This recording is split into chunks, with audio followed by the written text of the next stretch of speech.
about that. I'd like to call the meeting to order.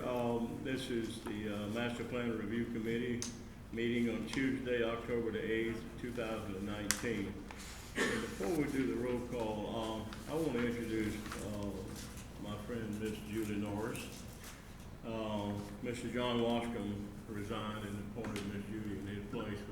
I worked with Miss Julie since going back to the year 2000 on the Juven Road interchange and Juven widening, Juven extension, and she's always worked hard for her community. And I will tell you, she's a plus for this committee. So, having said that, we're going to get Mr. On item number 3, a presentation by Mr. Justin Kosak. He represents the Center for Planning Excellence. Would you come forward, Mr. Justin? You want to call the roll first? Yeah, let's call the roll first. Sorry about that. Ms. Sandy? Ms. Johnson? Mr. Sadler? Ms. King? Here. Mr. Burns? Yes. Ms. McCarroll? Here. Mr. Abrams? Here. Mr. Okay. O'Neill? Here. Ms. Norris? Here. Mr. Ard? Here.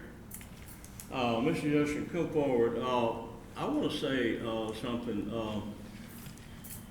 I've received several requests by the committee members to have more information about the $1.2 billion the watershed initiative, and I've asked a councilman wanted to know more about it, and I want to know about it. But let me say, Mr. Leighton Ricks is doing a very good job, and he got Mr. Mark Harrell representing the parish and the parish review engineer, and they're on it to represent this parish, and they're doing a very good job. So we're not trying to hire anybody.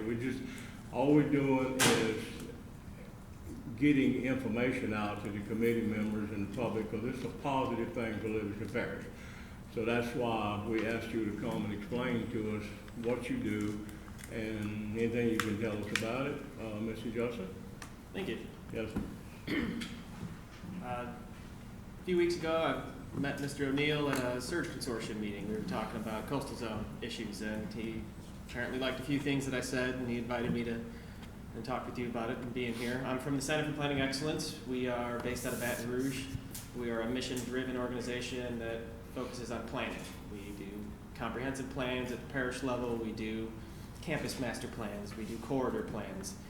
If it's planning, we do it. Our mission is, we're mission-driven, so it's just a more livable Louisiana and maintaining a quality place and quality life and culture. My background, I have a PhD in Environmental Resources and Policy from Southern Illinois University in Carbondale. I focused on watershed science and policy there. I also, in April, passed my floodplain manager's. I got my floodplain manager certification, which pretty much just means I know enough to pass that test, and a couple months worth of experience from that. With that being said, I will just go down a list. CPEC, Center for Planning Excellence, has done either a resilience plan, a comprehensive plan, or an update to plans in Ascension Parish, Lafourche Parish, Town of Jean Lafitte, Town of Madisonville, City of Gonzales, Thibodaux, St. Charles Parish, Vernon Parish, West and East Feliciana Parish. Part of it, we were a team member for Tangipahoa Parish. Very recently, there were the LA Safe plans that were going on in 6 parishes that OCD led through an award from HUD. We were authors of all 6 of those plans, including the regional plan. We try and bring environmental changes that are going on in the state to inform, our housing or our economic development or our social services and transportation issues, because we have a coastal master plan, we have flooding, we have development, we have all these things going on. And so that's really just our focus. That's a kind of a broad background. Mr. Burns, you asked me to talk about the Watershed Initiative. The Watershed Initiative is an attempt to get a better handle on flooding statewide. And they are trying to break it up into regions based on hydrological boundaries. And so I believe there's 9 distinct regions, draft regions based on OCD's meetings and talking with people throughout the state to try and develop a workable approach that will have the state managing water based on the boundaries that water follows and not of our jurisdictional boundaries. Right now, it is in the action plan. They have a draft action plan that is online, that is available for comment. I suggest everyone look at it. It'll give you a lot of information on what they're trying to do with it and what projects are available. But also, more importantly, you can comment on it. And they have to respond to each and every comment. That will be reflected in the final action plan. I think it's available for about 30 more days. And then that action plan gets reviewed by HUD. And then HUD will approve or ask them to amend it. And that action plan is what is going to determine what all of these funds are used for in the future. I got a question or two. I'm familiar with the Capital Region Planning Commission, how federal money is and state money is being dispersed in the Baton Rouge area. I was told that in the future that all federal monies for drainage in Louisiana will be administered like money like CRPC does, and starting now going forward. Is that? I don't know if that's true. So this funding is $1.2 billion associated with the 2016 flood event. So it's disaster funding. It's hazard mitigation funds that are community development block grant hazard mitigation funding. And so it has a 12-year time period in which it needs to be spent under the guidelines that HUD has issued and that through the action plan of the state.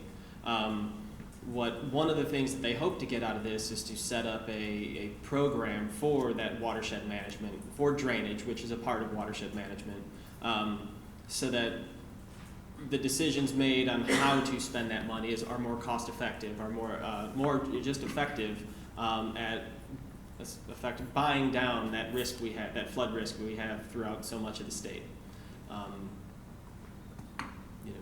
The difference between what the state is trying to use this money to do and what we currently do is it's watershed management versus floodplain management. Now, a floodplain is a regulated area. It's based on FEMA flood maps. It's hydrologically defined based on a 100-year storm and where that inundation is going to go, how high that water is going to come. Every municipality or parish has jurisdiction over their own floodplain, and there's this minimum set of rules and standards that they have to follow in order for their community to continue to receive flood insurance. Watershed management, this watershed approach doesn't have that. This is fundamentally different from that floodplain. Whereas in floodplain management, you are operating within the confines of your own jurisdiction. At the watershed level, you are looking throughout the entire watershed to try and find the best combination of projects and mitigation efforts to buy down or bring down that risk. So here in Livingston Parish, almost cut right down the middle. On the west side is the Amite River Basin, and on the east side is the Tickfaw. So projects that go in on the Tickfaw aren't going to bring down flood risk in the majority of the western side of your parish. Flood mitigation, drainage projects in the western side also won't impact on the east side in the Tickfaw. And so that's kind of like that balance that's going to have to be worked through. And the big challenge here isn't identifying the risk, it's not modeling the risk.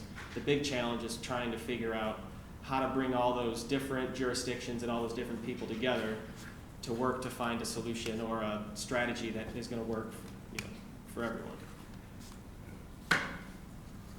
Now, part of the watershed initiative in some of the other states, they have went and built lakes, generally 5 to 10 acre size lakes, and on private property, the federal government basically paid for it. That kept the water from coming downstream a lot faster. Is that something that would be even feasible for Louisiana? I think at this point everything's on the table. Those lakes get formed by damming up water, creating a reservoir, so you need some elevation change in that. In the northern part of Livingston, I imagine that would be possible.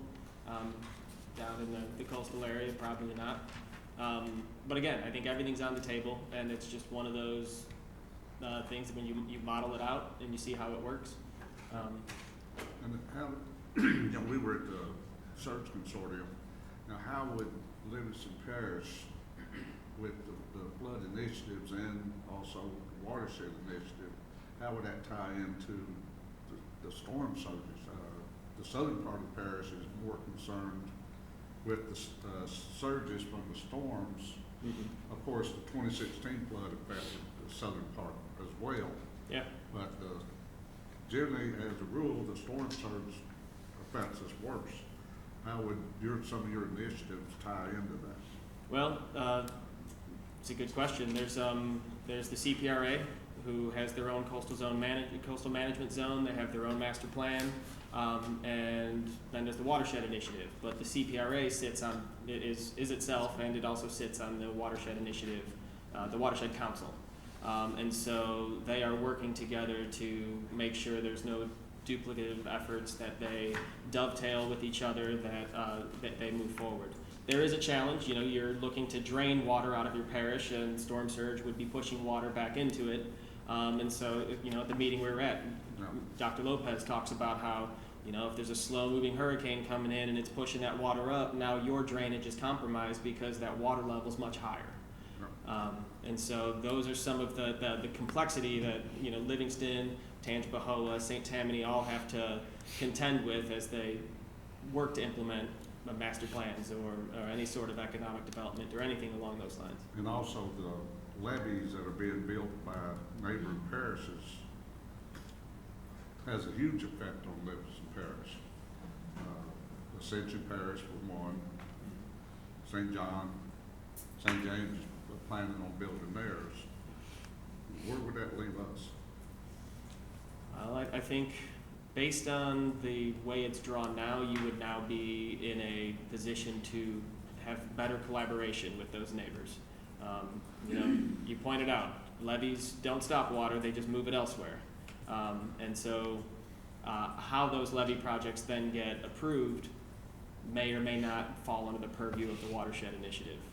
The authority of the watershed commissions that will come out of this, or whatever they title the groups, and how they make those decisions will be tied to the 1.2 billion and those funds. But moving forward, you know, there are levee boards, there are drainage districts, there are all sorts of other people that have jurisdiction within this realm. I have a presentation that I don't have here, but it just takes East Baton Rouge Parish and it starts overlaying all the different jurisdictions, and that's just East Baton Rouge, and that's one watershed. And it gets real complicated and ugly real fast when you think about all the different people pulling in different directions. So it's not, yes. So are you saying that the stage that we are at right now is collecting information from the parishes, the different entities in a certain watershed? And I looked at it, and I think we're District 7 or Yes. Region 7. Mm-hmm. And so is the position that we're in right now is that you all are whoever it is doing this initiative is taking projects specifically from all these different entities, and then they will decide how they do that overlay of jurisdictions, and who you'll have to agree with and work with, and which. Right now, they are in a position of, they have this draft action plan that they are accepting comments from anyone statewide.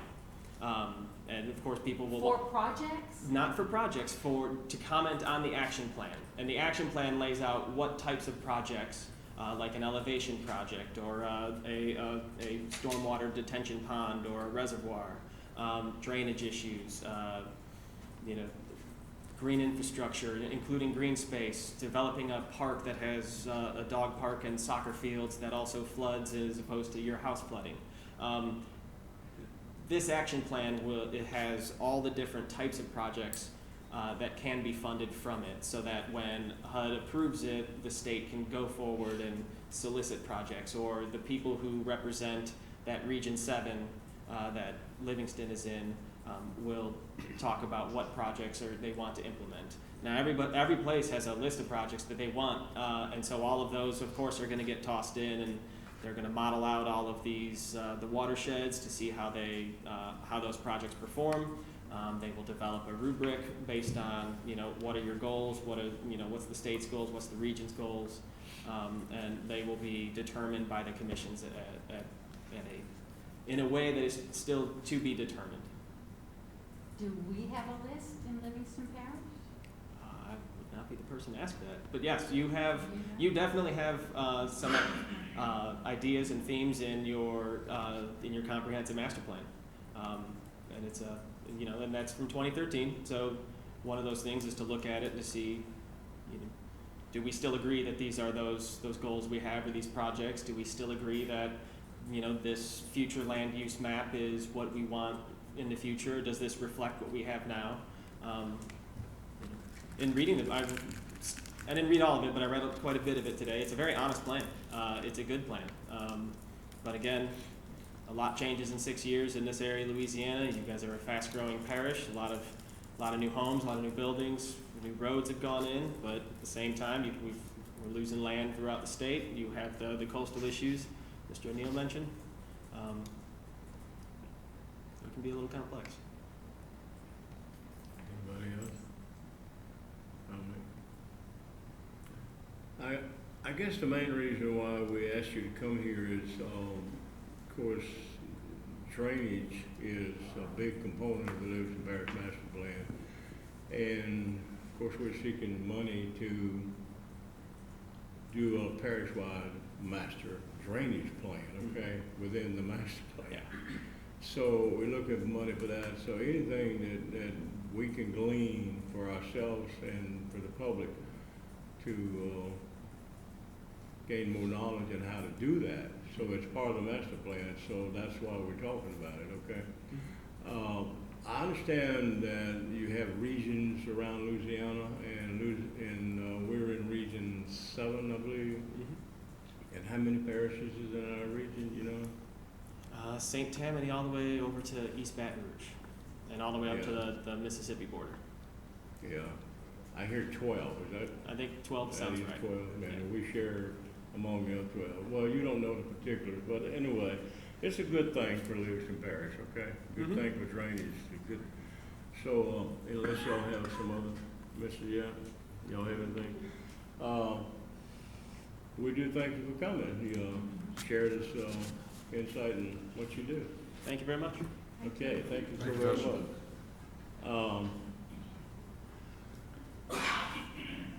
Item number 4 is something that I went, last month, the last meeting of the Livingston Parish Council, I went before the council to kind of inform them what we did at our last meeting, to kind of communicate with the parish council a little better, let them know what we're doing, and also at the same time ask for direction from them where they want us to go. So I mentioned that we were going to start taking a look at a road priority list for the parish in the economic corridor only, because that's all we're concerned with right now. There are other parts of the parish, north and south, that need roundabouts and so forth, but only in the economic corridor. But I compiled a list of roads that basically come from the old CHIP organization with road priority list with Citizens for Highways and Infrastructure in Livingston Parish.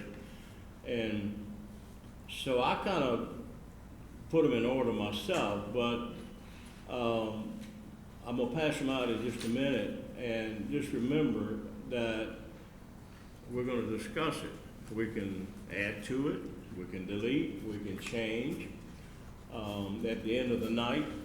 And after we get through the night and discussing all the ones that we come up with, we might want to add some more, and we might want to change the priority. And I talked to Mayor Gerard Landry, Denham Springs Mayor, yesterday about his road projects, and he wants to meet next week and kind of maybe weigh in some other roads that would be traffic, help the traffic and movement inside the city of Denham Springs. We also need to meet with the mayor of Walker and the mayor of Livingston and get their ideas on these and any other ones they might have. So it's gonna be a process. And then once we get through with this, and I'll email out any changes we made tonight and for your input, and then our next meeting in November, as of right now, the first Tuesday in November, we'll discuss it again, and if we're okay with it, we'll go to the council with it. And at the same time, we're gonna go to the MPO members, because the MPO members, Metropolitan Planning Organization, which comprise the mayor of Denham, mayor of Walker, and the parish president. Everybody has to be on board, okay? So anyway, having said that, got two that way. And, 1, 2, 3, 4. Yeah, just take another one. Some notes. Sorry about that.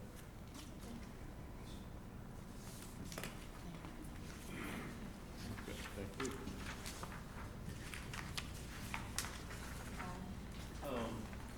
Just remember the audit, Eddie, give Eddie idea one, and Mr. Bubba, I got some extra ones here. Would you pass them around if anybody wants to look at them? Eddie idea, I think, wants one. Scooter and, where'd Mr. Bubba go? Give me back a second. And hold him one, for Mr. Eddie.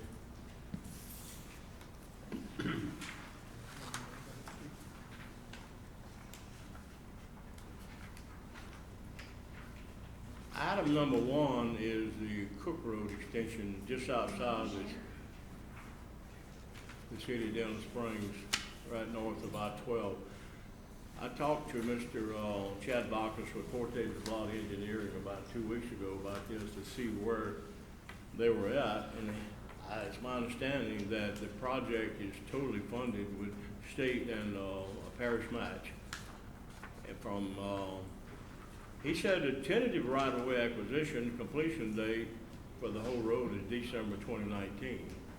That's just a few months from now. Also, item C, the tentative construction start date will be December 2020. Now, so right-of-way acquisition is ongoing right now, and hopefully they'll be complete. Anybody got a question about that road?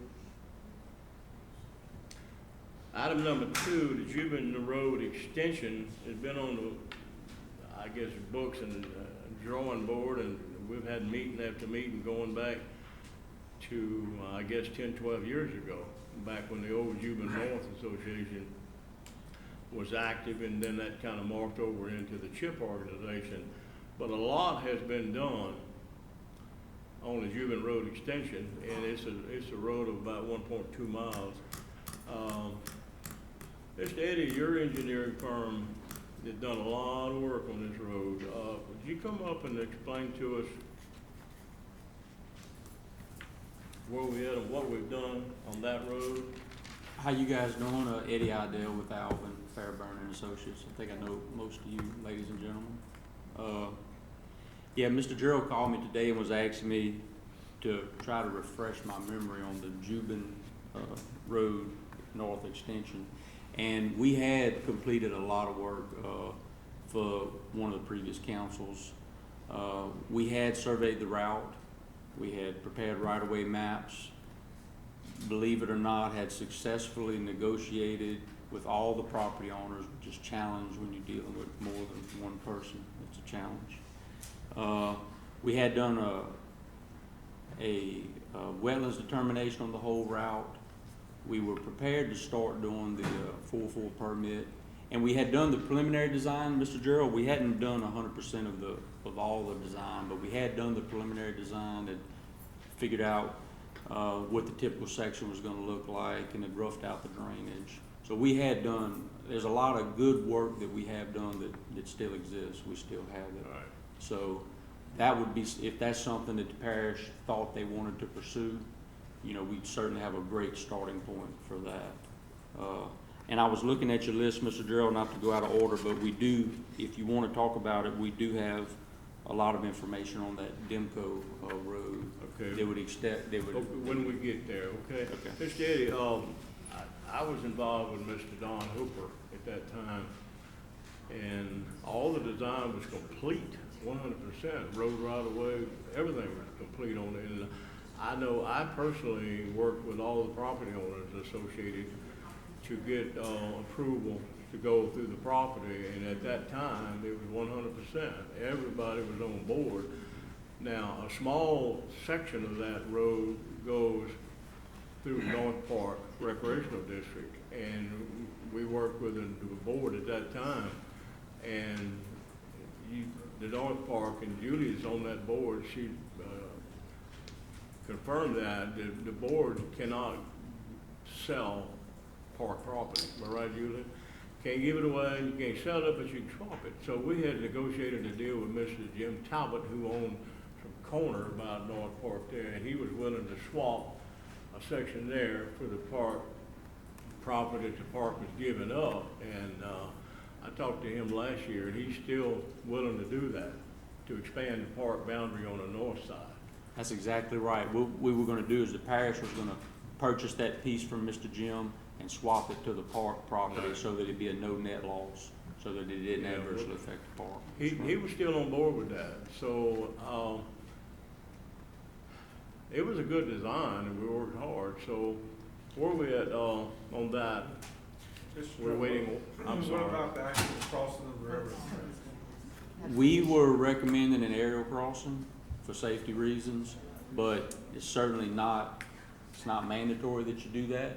You could implement some safety measures and do an at-grade crossing. So, you know, I would say both of those are options. At the time, our recommendation was an aerial, an overpass over the railroad. And does that have to be approved by the railroad? Yeah, unfortunately, you gotta deal with Canadian National, and because it's a railroad, DOTD would be involved also. Is that the major issue there? It's probably the biggest challenge. Mhm. It was the last big challenge we had. The first one was getting everybody on board with the right-of-way acquisition at that time. But, you know, that's where we spend the majority of our time, would be working out the final, approvable plan by CN and DOTD.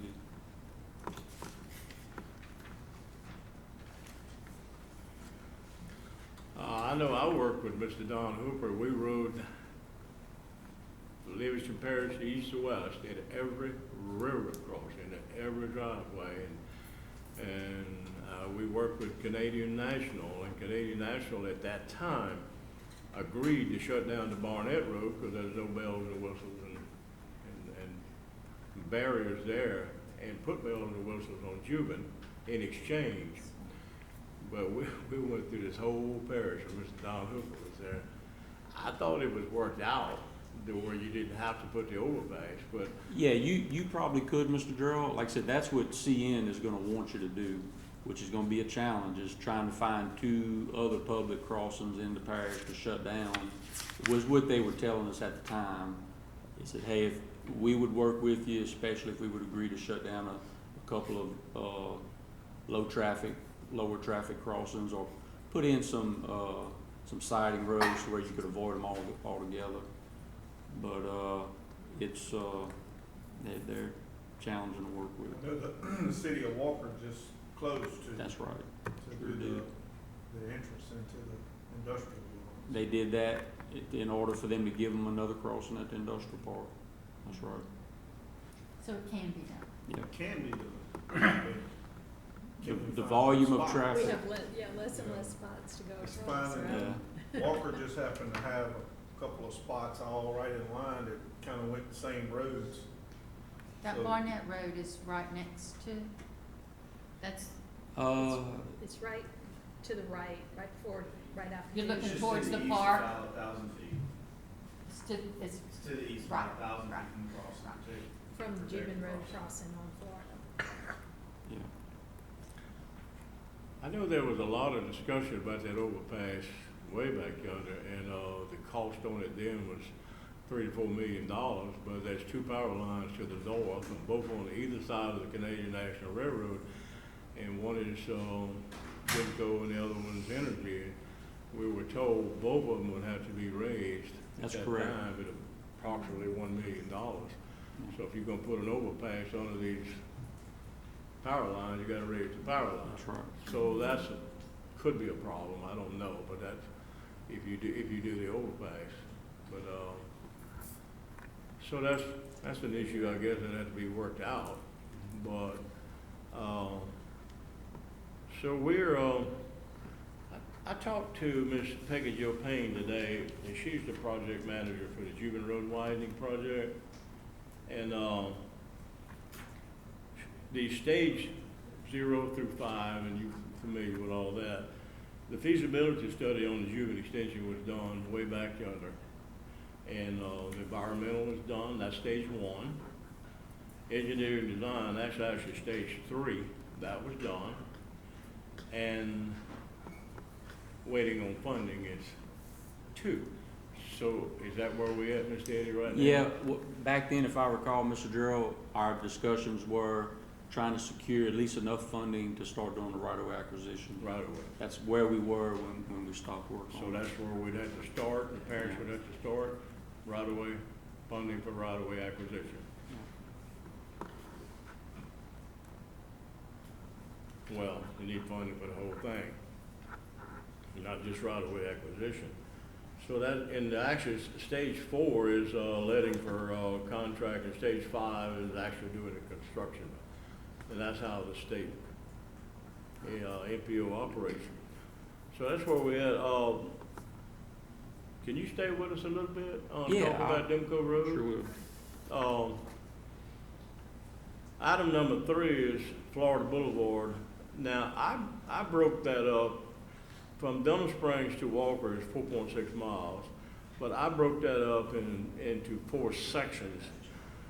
It's a lot easier to get money for a short section than if you throw it all together and it become cost prohibitive.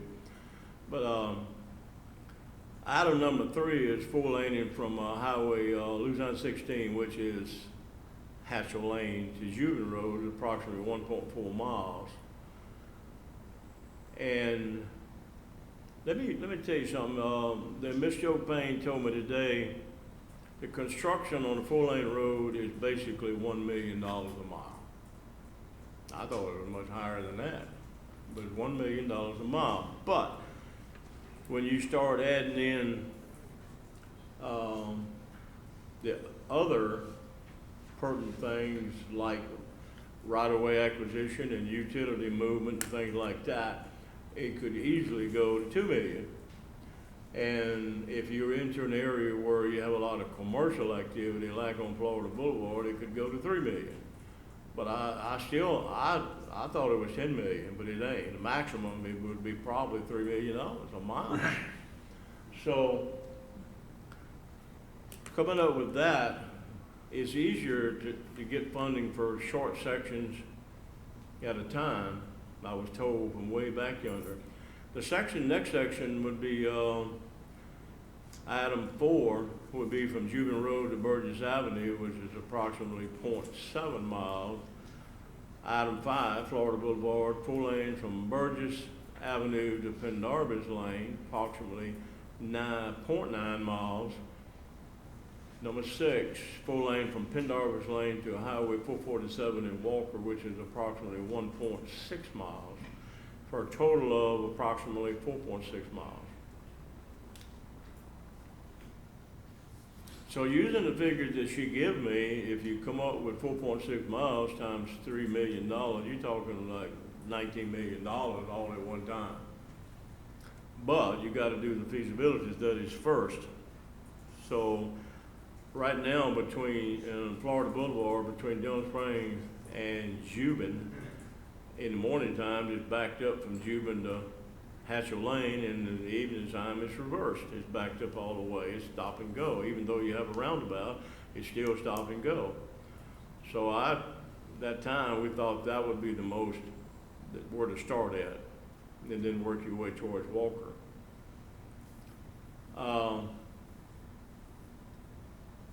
Any questions on that? Any input? Okay, Mr. Larry. When planning these roads, and this Mr. Fairburn too, that, are we considering flood issues? Because here, you know, in recent past, we've had several roads been built and they've added to the flooding problems. Are these gonna be elevated roads, or they gonna, how do you plan for the flooding, possible flooding of those particular areas and outside those areas? Yeah. Yeah, it's a balance, because in order to try to keep the road passable, you know, you gotta elevate it. You gotta put it up high enough to where it's not subjected to nuisance flooding. But on the same token, you gotta try to provide enough area of opening under that roadway so that you don't adversely affect the people who live on either side of it, upstream or downstream. Now, wouldn't that add a lot more cost to it?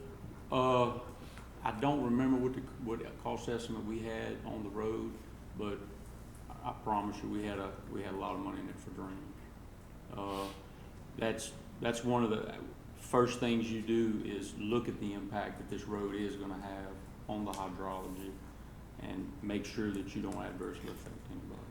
Yeah, I just remember some of the roads, in the past, a couple of years ago,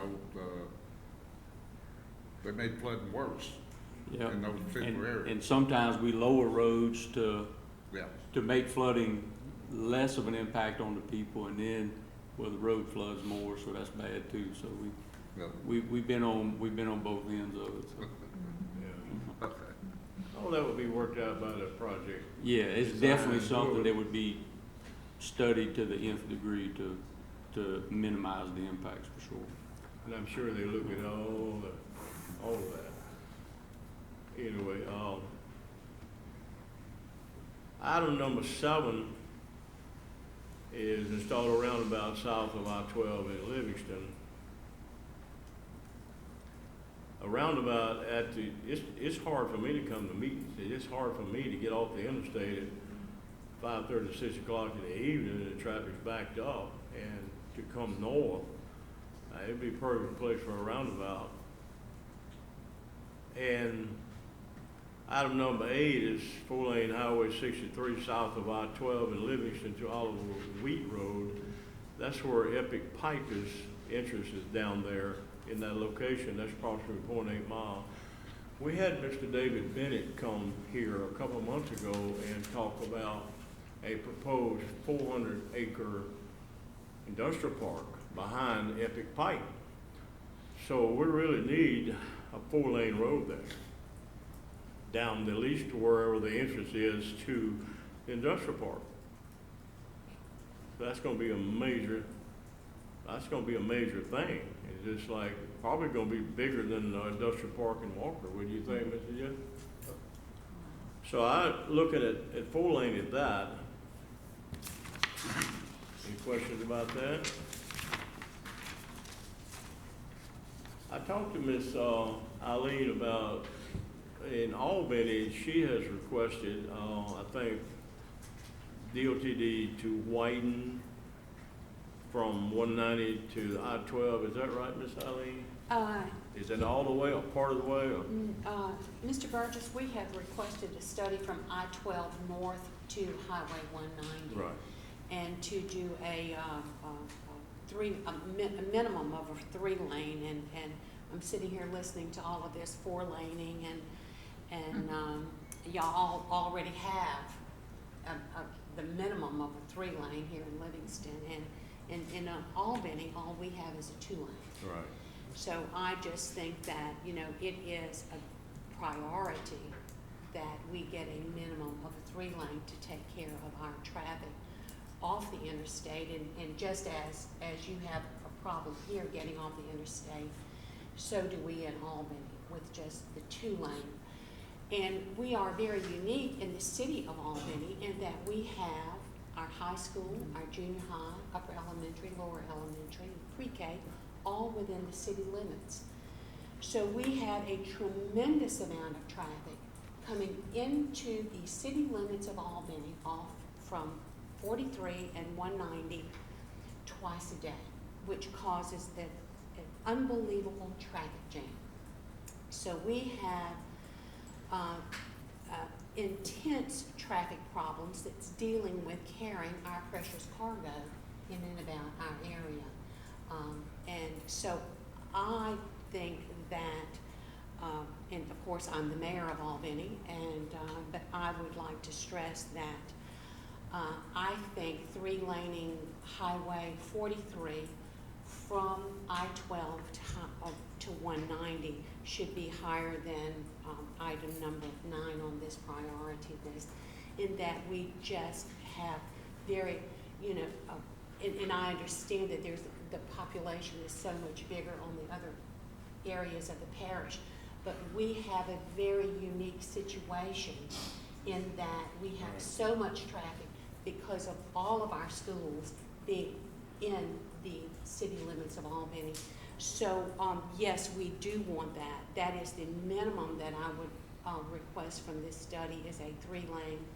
I would like to see more than that, some roundabouts. We have some really tricky issues when we have Highway 43, the interstate right there.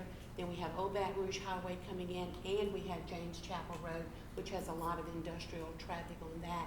And it's all within just a very tight area there. And it is major traffic backup and lots of accidents occurring there.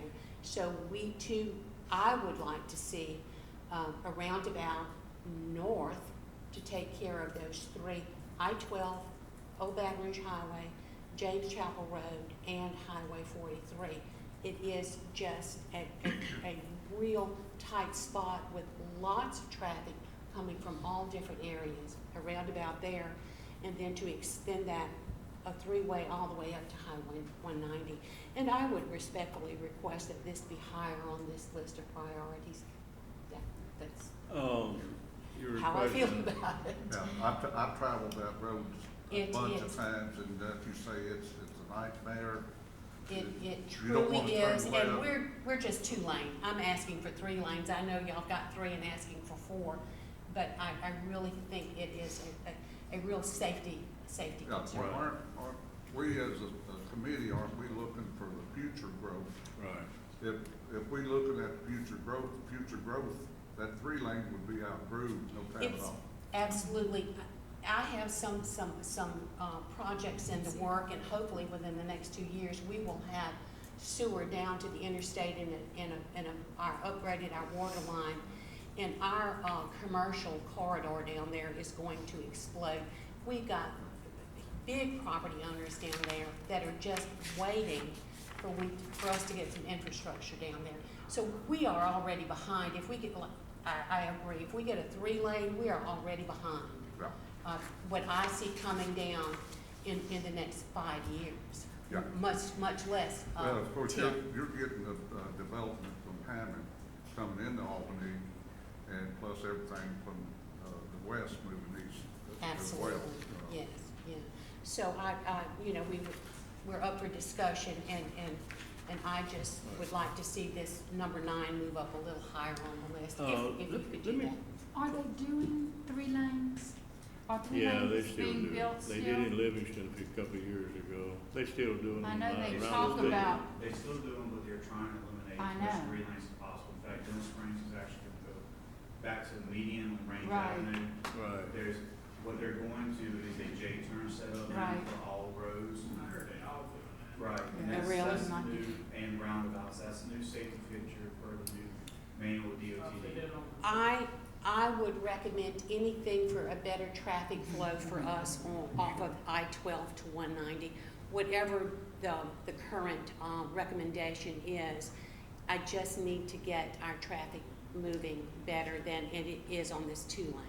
That configuration you would have something similar that was built at Club Deluxe Road, Mhm. I at just- exit 40. Yes, Because yeah. of the offsets of James Chapel and 43 there. Bound. So you're familiar with that area? Who are I you? do a lot of DOT work. Oh, you, oh, okay, all My right. name's Ralph Burgess. Okay, so you know what we're dealing with down there, Yes, ma'am. and we do not have the commercial businesses that I'm expecting in the next 5 years. It's gonna be a nightmare. Get that road in there, they gonna come. that's right. Oh, yes, Yes, they will they're, come. Yes, You need to. yes, absolutely. Let me point out, the center turning lane doesn't really add any capacity. It's only for in a commercial area where people can get out of the lane and not block traffic behind you in the commercial areas, okay? So that's why we ask for 4 lanes in other parts there, because you need that extra capacity. You I'll don't need- change it from 3 to 4. Well, hey, We'll go with the 4? I don't care. It's up to this committee. This is just Well, talking I points. just know what I don't have any degrees and certainly not in traffic engineering, but I do know that there's got to be, we need some help Now, let me say, in getting our people moving. sure. Let me say, when they start 4 lane and it's like Cuban Road from I-12 to Florida, there's no more center lane and you can't cross over, so they have to do roundabouts every mile or so to get people to come around. Now, some of the places like in Covington, they'll do what they call a J turnaround, which is good. And it'll be like a little lane that you pull into and then make a big loop like a J and come back. They might would do that, you say. Yeah. They talked about that on Cuban Road to start with. It's whatever. I don't care if I'm it's 4 open. lanes. I just said that because I was thinking that I was Well, gonna sound like I knew what I was talking about. I just want some attention. And I think we need it, and if I can get it moved up on this list, I'm gonna ask. So, Absolutely. Yes. you're requesting that, we move it, we just ask for a 4 lane, There and you get it over go. with, huh? Huh? And get it. Go for the 4, ask for 4. absolutely. Yes, 4 indeed. lanes And let 'em with give you roundabouts 3. and J-turns. Yes, indeed. I'll Hey, they take might- one of each. They might be glad to give you 3, huh? Yes. All right, we're gonna update that, All right. the 4 lane. Now, you said something about a roundabout north of I-12? This is, and this gentleman here could address that. The issue that we have with 43 off the interstate, James Chapel, and Old Baton Rouge Highway, and the McDonald's there, and all of those businesses, and that little turn that they have cut out to go to James Chapel. Yes, ma'am. I've also asked for some kind of a study and to deal with that. Who did You you wanna approach? study or you wanna ask Who did for you it? ask? Who did you approach? I mean, I was told to write a letter to somebody, and I don't know where I wrote the letter to. I've got it in my office. there's a process, and I can deal with you after. Okay. but What you're asking for immediate help, there's actually what they call safety funds with the state that you can apply for. The state has a contract retainer, that does the safety for roundabouts, alignment improvements and stuff like that, and that's an ongoing federal funded program through the state of Louisiana. We work with several of those our company has in the past. So, it is something that you can work with hand in hand with your district to the, main office in Baton Rouge and get it in the works. And there's been projects, depending on the traffic count, they can go through within a year or 2 into Oh, wonderful. construction. And there's some projects, as long as you're staying inside the highway, clearances for environmental and stuff. But, in some more complicated ones take a long time. It's just what it is. But, there's a program at DOT for safety improvements. Ralph, does that go through the MPO? No, ma'am, it does not. It's actually something that's been approved by the MPO years ago, from my memory, that if it's approved and warranted from the district supports it, then it just goes through, because it's funds that are renewing through the state all the time. When you say the district supports this, are you saying the parish council? No, the district, DOTD district. Okay. Yeah, that would be District 6, 61, 62. It's 62. Alabama. So, Ms. Eileen, will point out, all of these things that we're asking for, the state's gonna do a feasibility study. Yeah. So that's the first thing they do. Even though you ask for it, you might not get it, you Yeah. know? Oh, You might absolutely. not give it half of what you want. Well, But that- I learned that a long time ago. You gotta No, ask. I was through that yesterday They're not gonna give it to you if you don't ask. doing some mileage checks, and I noticed you have a really wide right of way. I don't we know what do. it is, 100, 120 foot, it is wide. It is a very That nice. ought to help. a very nice right of way up until you get to Ambets Road, and then it tails I don't in. know that the state would even need to do roundabouts there. They do J-turns there easy, because you have enough right of way. You don't have to go buy right of way. We That's a asked- big, anyway. yeah. Well, I added the roundabout in the 4-lane. Thank you, I appreciate that. All right. Item 10, 4-lane highway 447 in Walker, south of I-12 to Buddy Ellis Road. It's approximately 0.8 miles. Now, you have the Our Lady of the Lake Emergency Room complex there, and eventually they'll expand that to a full hospital in years to come. So, also, just south of there is the biggest subdivision in Livingston Parish right now is Woodland Crossing. And so we didn't go past Buddy Ellis Road, but most of that traffic from Woodland Crossing can flow into that, and they'll probably put a roundabout there anyway. Because getting out on Buddy Ellis Road and going north is almost impossible. So I don't know, maybe we need to add a roundabout there. Let's ask for it. Yeah. I'm pretty sure the state has a plan Yeah. already shows, I know they got one at Buddy Ellis. shows one already. at Buddy Ellis and one at the hospital. Yeah.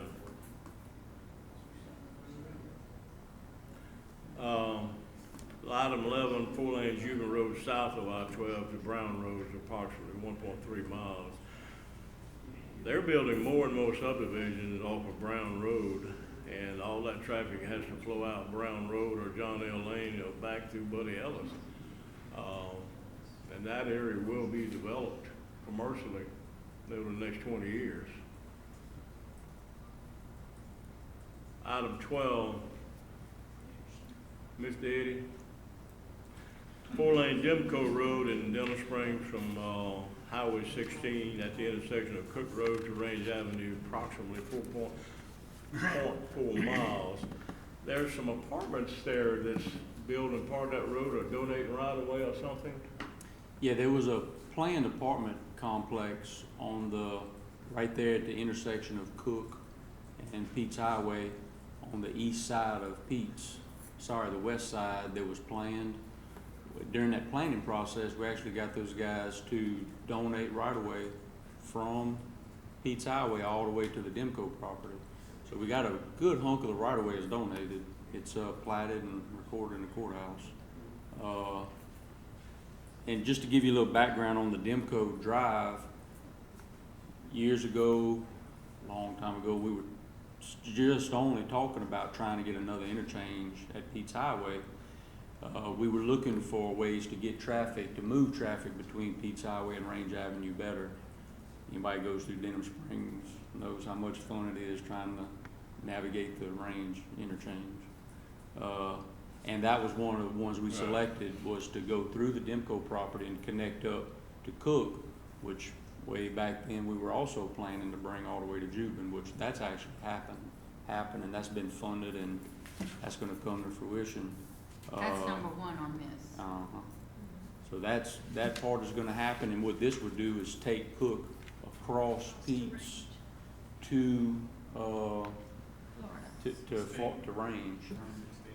Now, one thing to check into, Mr. Gerald, is I think that there was some funds that had been appropriated. It wasn't a whole bunch of money, but back then we had Mr. Dale Erdy and a couple of those guys working hard to try to get some state appropriations. So we would certainly need to check to see if that money was actually appropriated and if it's still there. So there may be some money When you there meet to work on. with Gerard, he would probably have that He would be information. one to Right. Well, I'm supposed to look for. meet with him next week, and he might have another road or two he wants to throw in the list too, okay? So this list is not conclusive yet. But this is one, there was a wetlands determination done on the route. Their preliminary design was done. Back then, the Tates actually owned that property where the apartments were gonna happen. Right. They were on board. Of course, now the right-of-way is there, so that's pretty much a done deal.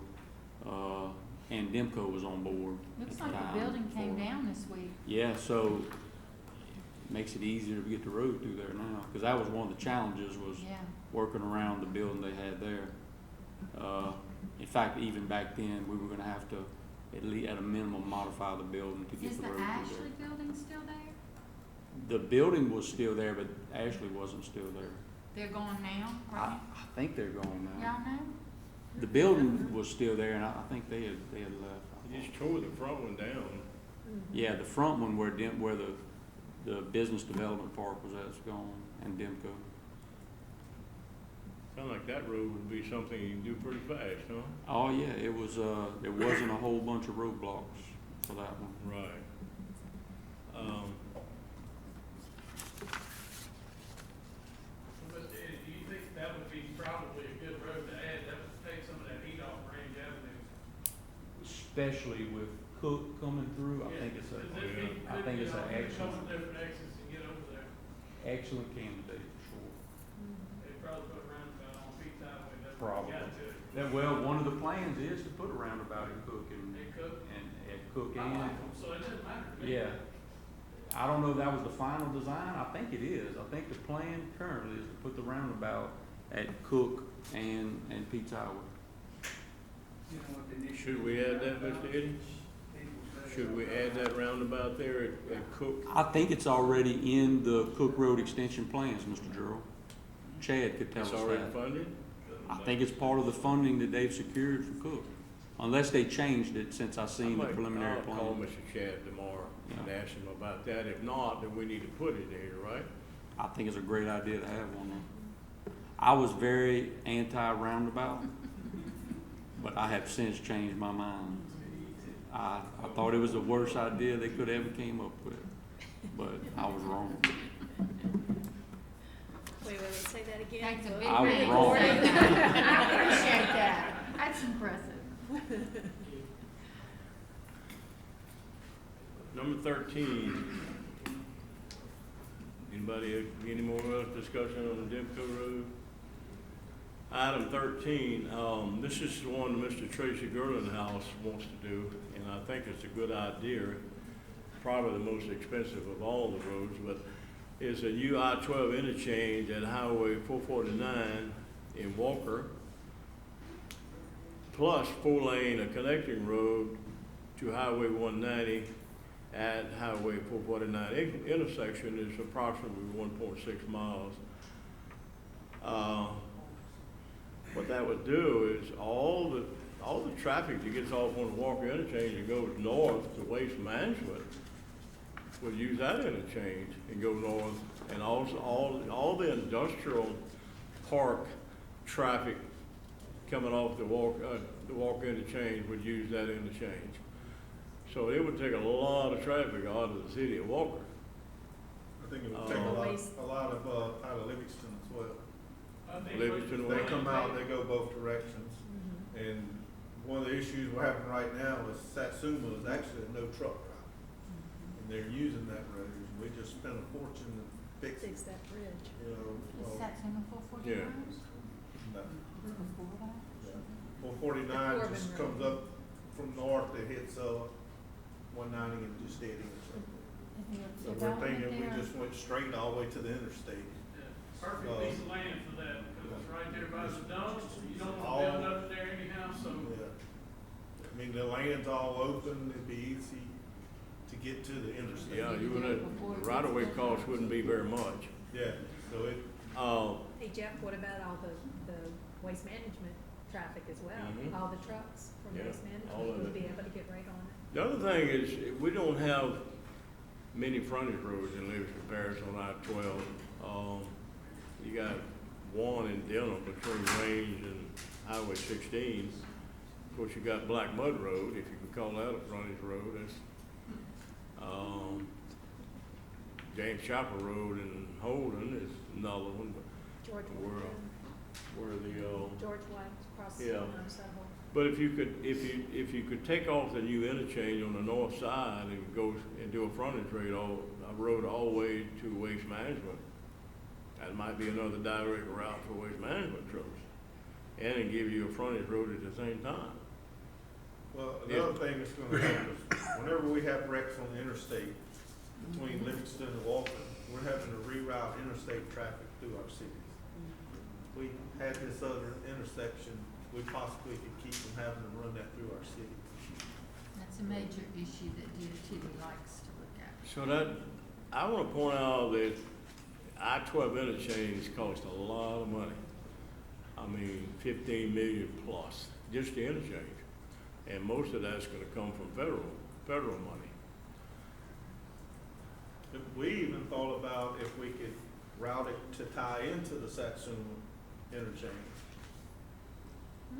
That's an And, idea. you know, just upgrade that interchange to where you actually have, you know, you two coming off of it. You mean a 449 frontage and road, South frontage Satsuma. road between the, UI 449 interchange and Satsuma?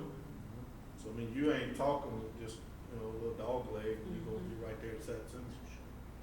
Okay, coming south off the new interchange.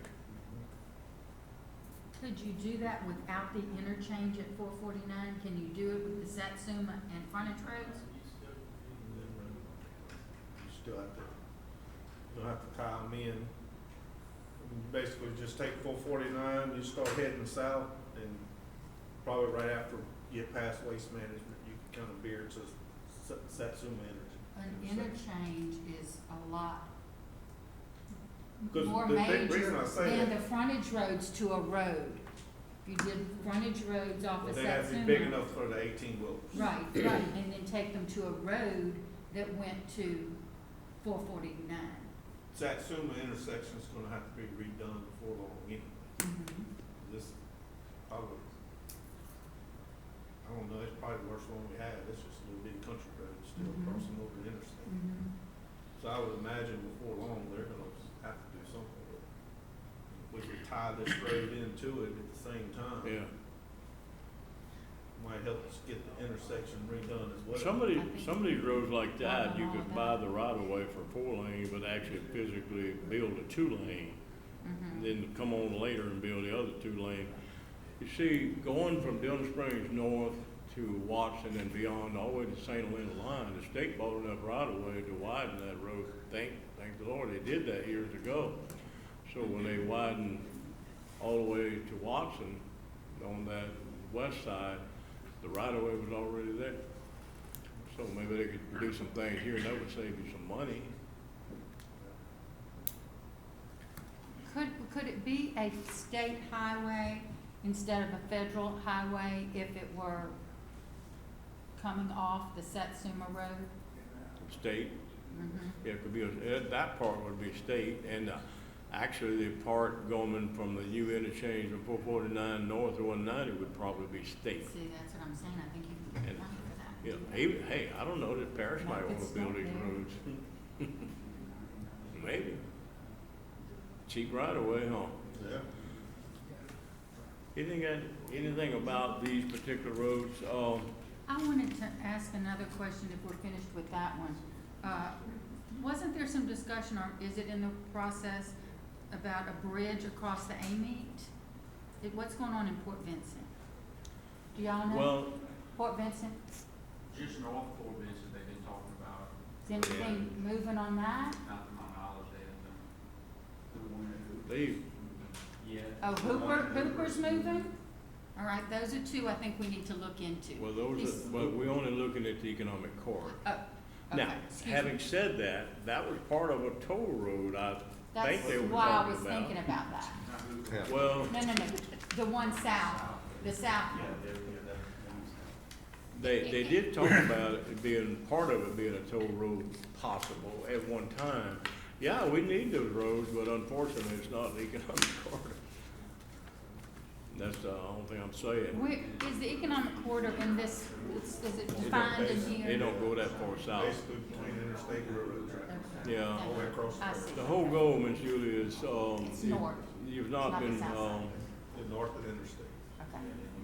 you've not been privy to some of the I'm previous sorry, meetings right. with David Bennett and the discussions about the master plan and growing the economic corridor with infrastructure and roads and zoning and whatever. So that's what we're building on, okay? We have a map of it. Yeah. It basically runs about a mile south of I-12 and north of 190 through the whole parish. And it kind of expands on both ends a little bit. We've been around a long time fighting for roads, and Julie and I worked on the Juvenile Road interchange back in the year 2001. And when we started the CIA group under Mr. Joe Harrell, and Julie was part of that group, but it takes a long time to get money to build roads. We were lucky on the Juvenile Road interchange that we had the parish president, MPO members working with Congressman Richard Baker and Mr. DeLong, the mayor of Denham Springs, and they put a coalition together and moved some money from, where was that road in the East Baton Rouge Parish that people got highly upset about?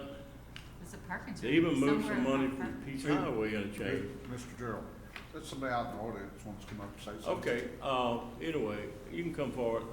I just wanted to say, well, when she's on the way up, that all these roads on this list are not gonna be built at one time, but we can talk about all of them, we can present ideas on it, and they can work, we can get the state and the parish to work on more than one road at a time, you know, it might work on 2 or 3 of these things, but even if you started today, you'd be lucky to get one of them in 4 or 5 years, and the Cook Road will be done pretty fast. Juven Extension can be done in several years, maybe 4 or 5 years.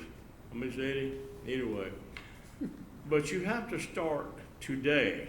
You know, what you do today affects tomorrow. And you have to start the process, and you have to start talking about it and asking your elected leaders and other leaders to do these things for you and build these roads and try to get a consensus, and that's where we have to stay to it. So it's a long process. Yes, ma'am. Well, I believe you were probably answering my question as you were talking. A couple of questions I just wanted to ask because maybe I missed it. So the discussion tonight, is that more of a wish list or has road funding actually been set aside for some of these projects? I would say most of these roads should have already been built. Most of them should have already been built. And we've been talking about Juven Extension and Cook and widening Florida and most of these things going back to this side of 2001 and 2010.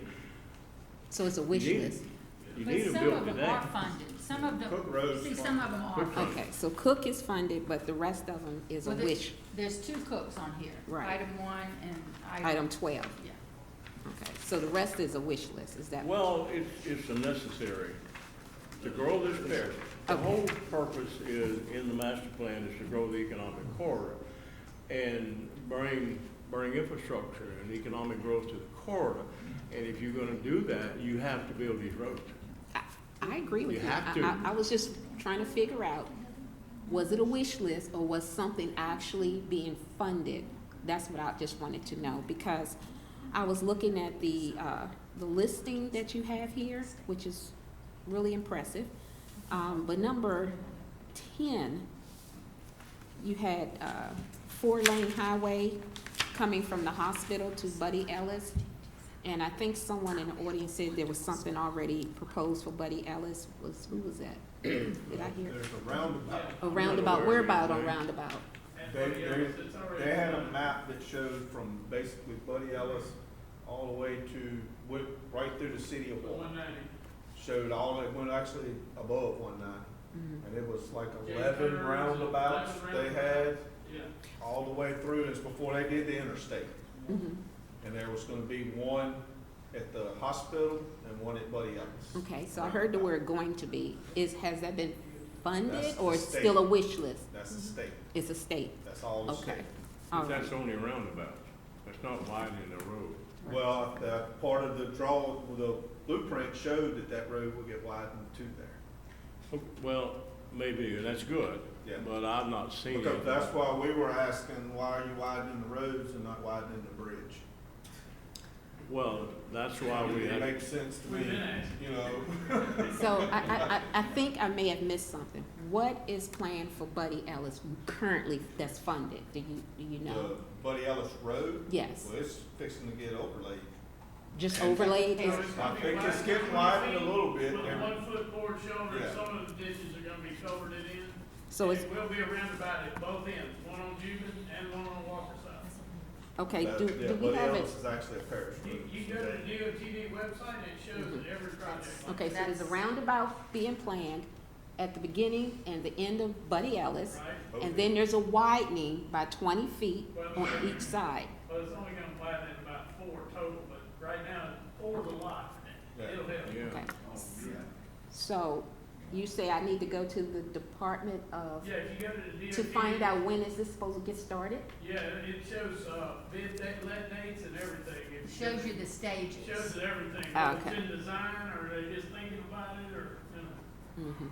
Eddie knows all about that. Okay. And So just, it's Ralph. okay, Y'all so, talk to Ralph, Eddie. All right, let's go. thank you. Thank you, Ms. Muriel. I have a question over here. What is the planned, interchange? Well, why don't you come to the speaker with you? And state your name, sir. Hey, Derek, last name Merrill. What is the planned interchange at Walker whenever y'all get to that point? Whenever y'all get to the widening of that road over the interstate? Interstate, What road is that Well, again? is it gonna be widened and there's 2 roundabouts, or are y'all gonna try something different? the bridge itself, Yeah, supposedly they were talking about widening. well, I understand that, but what I'm saying is like whenever it gets down to the roundabout, those are gonna have to be upgraded. Yeah. Oh, so, That's all yeah, state. it's all backwards, It's you all know, state you know what I'm federal, talking so- about. I'm just saying if there's anything planned that's different than, cause a divergent diamond would work great at Walker. It would've worked great at Juba, but, you know, I'm just saying. Like I said, we asked for the bridge to get widened, and we got 2 roundabouts. Yeah, So, I don't know, we don't have I no don't know say-so who over thought it. about that one, that was not smart at all. Yeah, So- we don't have no say-so. Alright, I He was does, just he wondering. does have a point. I think there's long-range plans to widen the Walker overpass in between the 2 roundabouts, but why they didn't do that, I don't know, but there are plans. That is something that we really need. It's just really our DPW work. You're gonna have to touch again. Our DPW for some plans department. Mr. Ard, we need to put that on the list, because it's not, I didn't think about that. That needs to be, and then they might have already started on the process, I don't know. I had heard that the money was approved for it, but Well, it's okay, we can ask for it, and if they Yeah. say it's funded, that's good. Are you talking about item 10, Gerald? no, that, just the widening of the, intersect, the road going over. Well, we need to add, we can just make another item number 14, okay? And, widen, well, they're gonna do it eventually, maybe they don't have the money, I don't know. That Widen the bridge? widen the bridge, make it a 4-lane.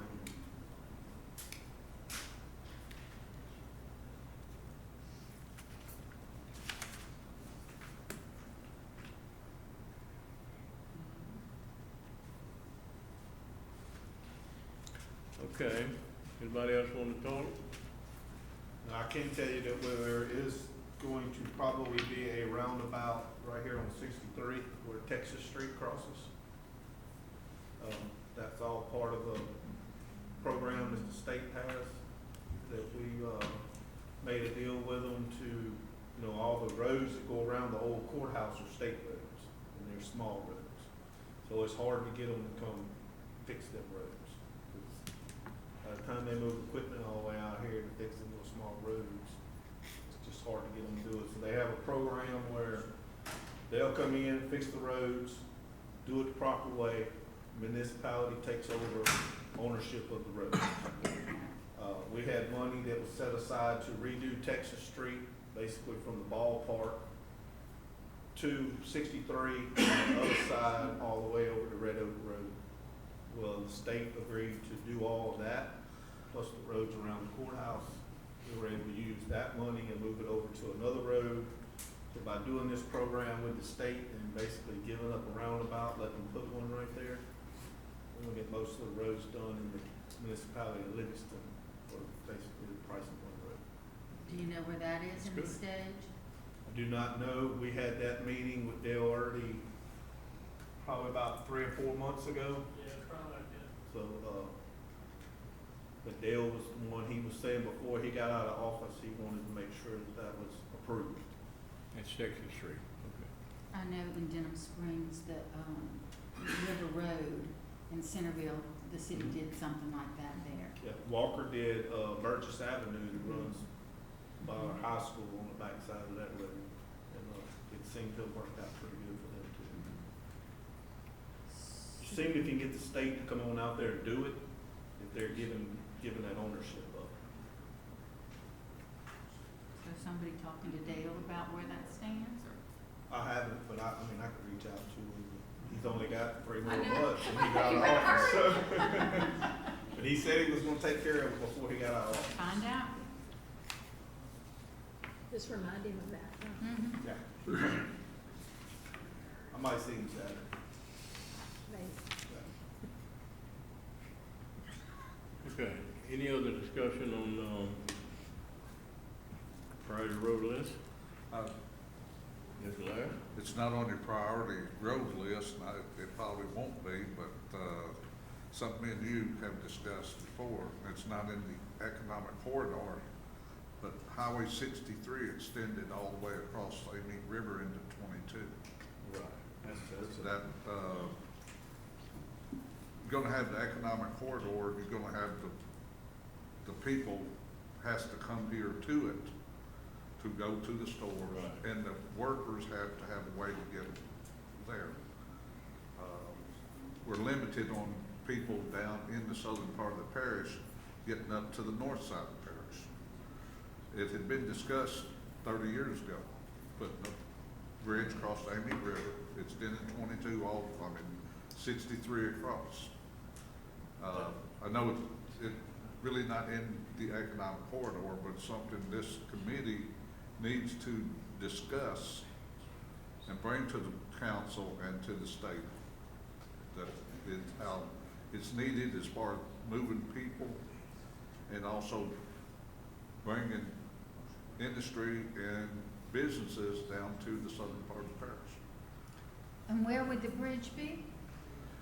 63, I don't know if you've ever went past where it goes 444. Dead ends there? Well, there's a road that goes on across, and there used to be a railroad Mm-hmm. that went across there, and there used to be a railroad bridge across the river and come out right at Whitehall. The old levee, or what they had the railroad on is still there. Mm-hmm. And in my opinion, it wouldn't take a lot of extra work to make a highway across there. The big thing is putting a bridge across there. Mm-hmm. I know after Katrina, there was a lot of talk of using this as an evacuation route for country folks. Yeah. And it was gonna help get the funding to do it. Now, Yeah. I don't know whatever happened to that discussion. You know, we wound up having Gustav and flood and a couple other things that's happened But since then, but I've I met know with it was a lot of talk about it. I met with Clay Schetzner, and he was, we were talking a lot about it, after Gustav, right around that period of time.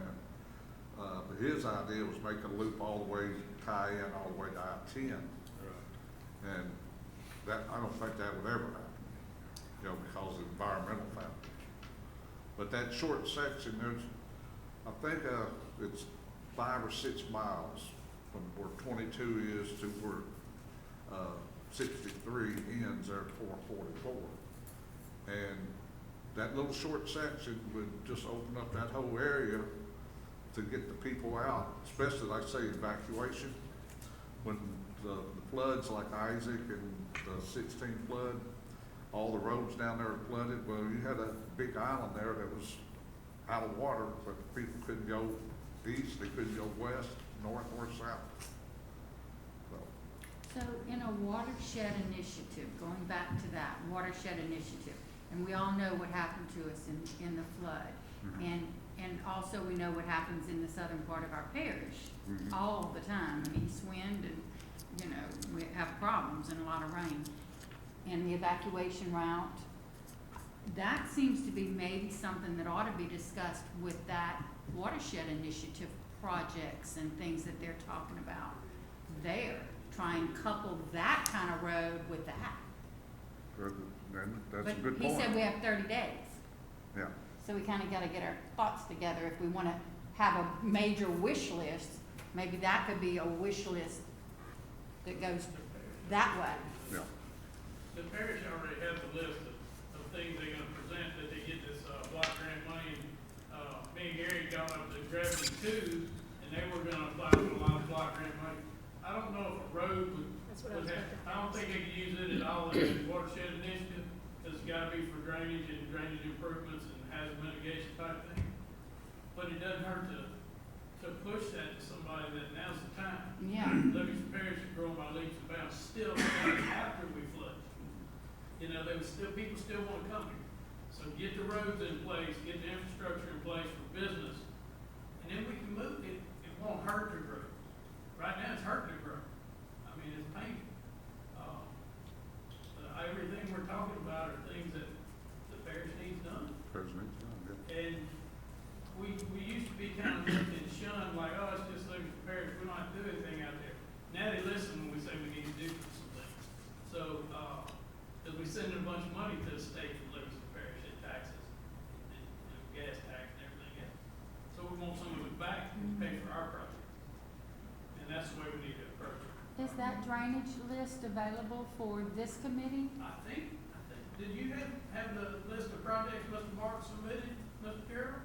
Say that again? The list of the projects that Mr. Mark Harrell submitted on the hazard mitigation stuff and the, clean outs and I don't block know. grants, I don't have it. I'm not familiar with that. You know, we don't really have a lot of say on that, so we're not privy to all the information. I know they're pushing it, and every time he comes to talk to us, more and more of the projects are getting approved. And so that's when you talk to Gary Graves, when we were in Walker a few weeks ago, and he said in the next 2 to 3 years, all of this money is really gonna be flowing out. And then this money, they said it's gotta be spent within 12 years, the gentleman that was here. Mm-hmm. So all these projects, if they need to be brought to them now. You know, like you said, you got 30 days to make comments, not on the project. That's just on comments on the actual plan and use the money. And so, I'm sure Mark's already got the parish's comments ready, and if he hadn't submitted them already. Can the public at large make comments, or is Yeah, that? that's what That's what they just He said. said anyone can. You can go on and, You don't have this? Well, there's another hearing, in Mandeville on the 29th. On the 29th, there's another hearing, I guess, that people want to go to.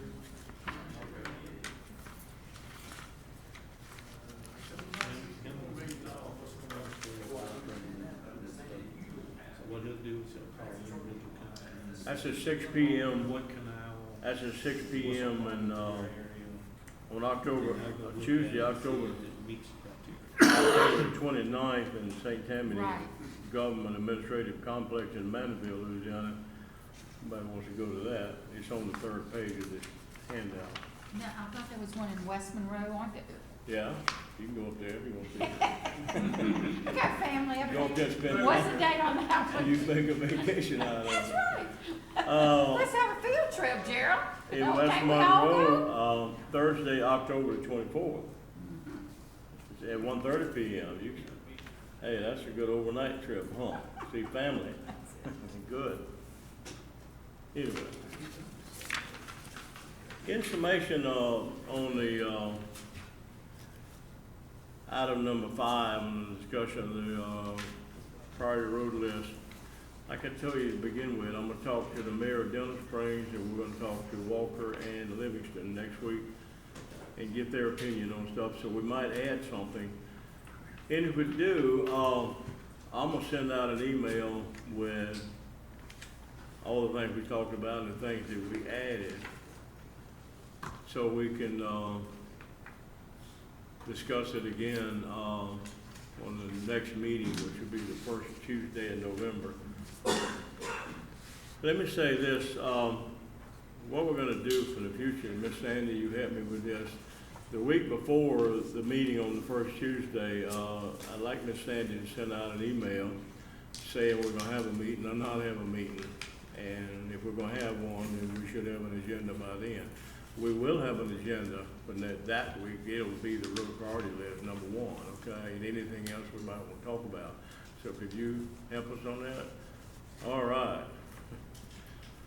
Any new business, anything else?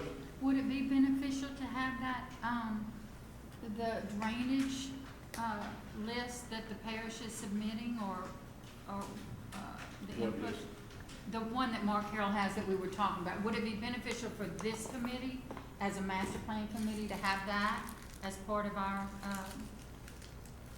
what we're Talking looking at? about what Mr. Mark is doing on the watershed Yes, initiative? yes. I'll call him and ask him about that, Okay. okay? And see where they're going at it. I'll do that, maybe tomorrow. Okay, thank you. Okay, that's a good idea. Any other business? Need a motion to adjourn? Make the motion. And a second? Second. All right, call for the vote. All those in favor say aye. All those opposed say nay. Meeting adjourned.